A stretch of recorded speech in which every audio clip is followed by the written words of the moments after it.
Hello and welcome back to the channel. My name is Josh and you are watching Our History. Today we're going over the life of Siener Van Rensburg. So if you enjoy this, please be sure to like the video, and if you're new here, please consider smashing that subscribe button. If this isn't your first rodeo and you haven't showed some love to that subscribe button, now is your opportunity. Thank you very much for watching. Siener Van Rensburg. Nicolaas Pieter Johannes Nicolaas or Siener Janse van Rensburg, who was born on 3rd of August 1864 and lived until the 11th of March 1926. He was a Boer from South Africa Republic, also known as the Transvaal Republic, and later a citizen of South Africa, who was considered by some to be a prophet of the Boers. Consequently, his nickname became Siener, Afrikaans for Seer. Siener's visions were typically presented in a patriotic and religious format, and many of his believers believed that they contained predictions of future events. During the Boer War, Siener became a trusted companion of General Rey and President Steyn, though the extent of his influence is disputed. Rey's devout religiosity may have contributed to belief in him as a prophet from God. Early life. Van Rensburg was born in Palmietfontein farm on Potchefstroom district to Willem Jacobus and Anna Catharina Janse van Rensburg. He spent his youth as a cattle herder and only received 20 days of formal school at a Rooipoort farm school. Despite being unable to write, he learned to read from the Bible with the help of his mother. Van Rensburg never read anything else. At the age of 16, he took part in a government expedition against the tribal leader Mabogo and survived malaria during the mission. Following this, he settled in the western ZAR near Wolmaranstad. In 1884, Van Rensburg married Anna Sophia Creer and at the age of 21 became an elected leader of the Hervormde Kerk, possibly due to his extensive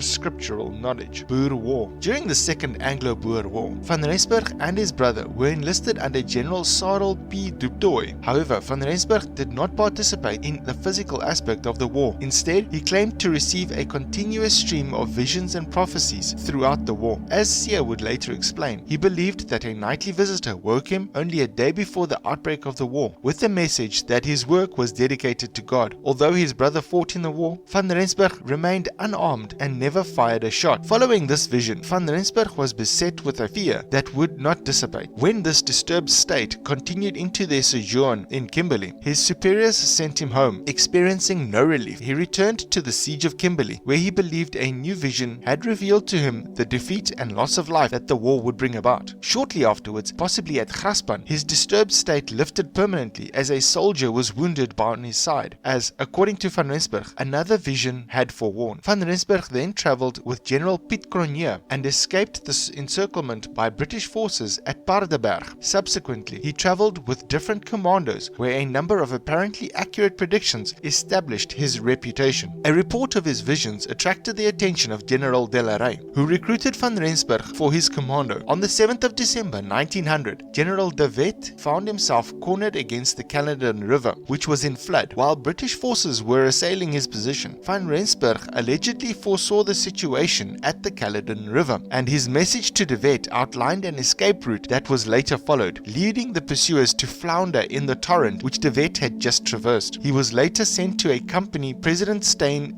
to Roodeval, where he advised them to wait for two horsemen who he had seen in a vision and who arrived the next day with a message from acting President Skalkburger. On the 13th of September 1901, Van Rensburg was in the camp of Commandant Roux at Rietkuil near Vredefort. Van Rensburg sensed there was imminent danger and advised those present, who had just retired for the day, to depart from the camp immediately. Commandant Roux and his men were slow to take heed, as scouts had not observed any enemy units. However, Van Rensburg's warning proved to be true, as the greater part of the camp was captured in a surprise attack shortly after. Van Rensburg, his wife and children managed to escape on a cart, avoiding capture by the enemy. Flight from the enemy. In January 1901, a Boer prophet by the name of Siener Van Rensburg had a vision of the flight of 3 Boer women, who were later rescued by his host Willem Bosman. However, days after rejoining Rey's commando, he had another vision of members of his own family being captured. Van Rensburg's family fled their farmhouse when British forces approached, but the wagon train carrying the elderly, women and neighbors was surprised and captured by traitors the following morning. His parents, eldest daughter Hester and 4 younger children were subsequently interred at the Mafeking concentration camp. Van Rensburg, his wife, eldest son Willem and 2 two daughters fled their home as it was destroyed by the British forces. After evading their pursuers, Van Rensburg again joined De la Rey's commando, but was later reunited with his family in mid-October 1901. Unfortunately, their reunion was bittersweet as they learned that their farmhouse had been destroyed and their daughters Anna and Maria, along with two other relatives, had died due to an outbreak of measles in the concentration camp, closing stages of the war. On the 25th of February 1902, Van Rensburg comforted Van Aert, who was distressed about his brother. He assured him that his missing brother was alive, which proved to be correct when the wounded soldier was returned to camp that same evening. Prior to the Battle of Tweebosch on the 7th of March 1902, Van Rensburg gave several predictions regarding the enemy's approach and vulnerability, as well as the positive impact the victory would have on the reputation of General De la Rey. Methuen's force ultimately collapsed and De la Rey captured Methuen in the battle. On the 17th of March 1902, President Steyn, along with de Wet and Hertzog, visited De la Rey's headquarters near Klerksdorp for a consultation with the latter's physician. At the time, Van Rensburg was tasked with guarding the president. However,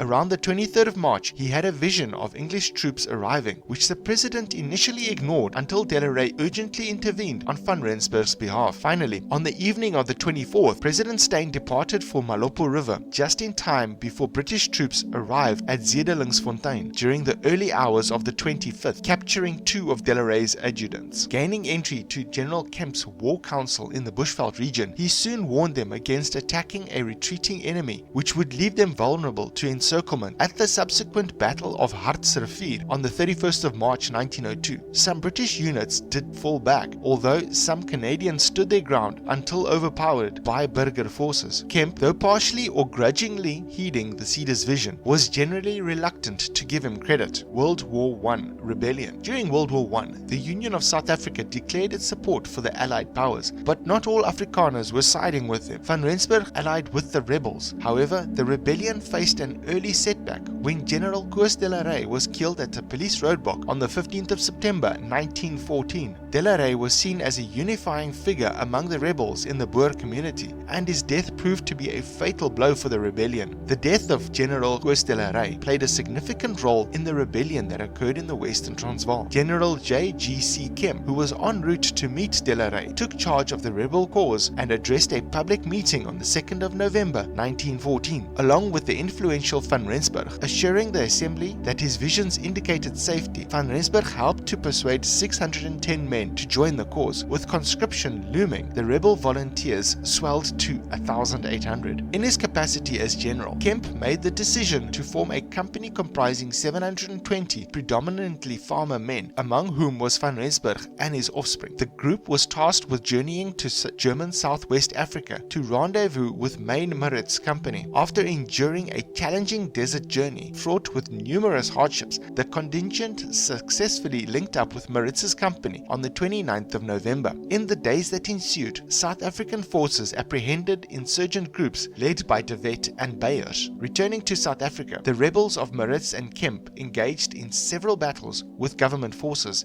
including clashes at Noos, Lutzpitz and Uppington. In the final battle, Van Rensburg's son was mortally wounded and the entire rebel force was captured, except for Maritz, who fled to Angola and then to Portugal. Van Rensburg received a prison sentence and served about a year in Boksburg and Johannesburg's Old Fort post-war years. Siener Van Rensburg returned to his farm Rietkale after being released from prison. Reverend Dr. Rousseau recorded some of his visions during this time. Additionally, Van Rensburg's daughter Anna Badenhorst also recorded a set of visions up until his death at the age of 61. However, these latter visions are considered difficult to interpret and not very coherent. However, with the outbreak of World War II, Anna's collections were considered inflammatory and the distribution of her writings was prohibited. Even some copies were seized on the orders of Prime Minister Jan Smuts. After Anna's death, her handwritten documents were transferred to the Lichtenberg Museum's archives, where they were rediscovered in 1991. The farm and Van Rensburg's family cemetery are located approximately 11 kilometers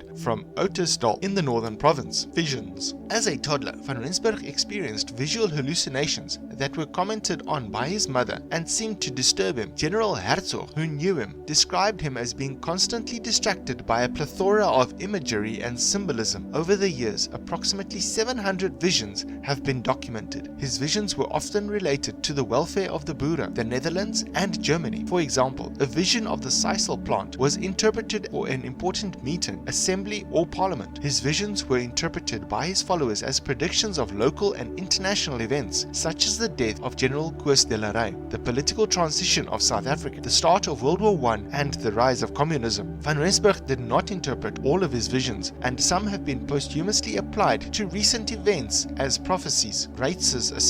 Boer soldier Denys Reit's account of Boer War contains a colorful objective account of one of the seer's predictions. A prophet, a strange character with long flowing beard and wide fanatical eyes, who dreamed dreams and pretended to possess occult powers. I personally witnessed one of the lucky hits while we were congregated around the general's cart. Van Rensburg was expounding his latest vision in a hushed audience. It ran of a black bull and a red bull fighting, until at length the red bull sank defeated to its knees. Referring to the British, arms outstretched and eyes ablaze, he suddenly called out, "See who comes!" And looking up, we made out a distant horseman spurring towards us. When he came up, he produced a letter from General Botha 100 miles away. General de la Rey opened it and said, "Men, believe me, the proud enemy is humbled," and the letter contained news that the English had proposed a peace conference, coming immediately upon the prophecy. It was a dramatic moment, and I was impressed, even though I suspected that Van Rensburg had stage managed the scene. Of the general's sincerity there could be no doubt, as he firmly believed in the seer's prediction.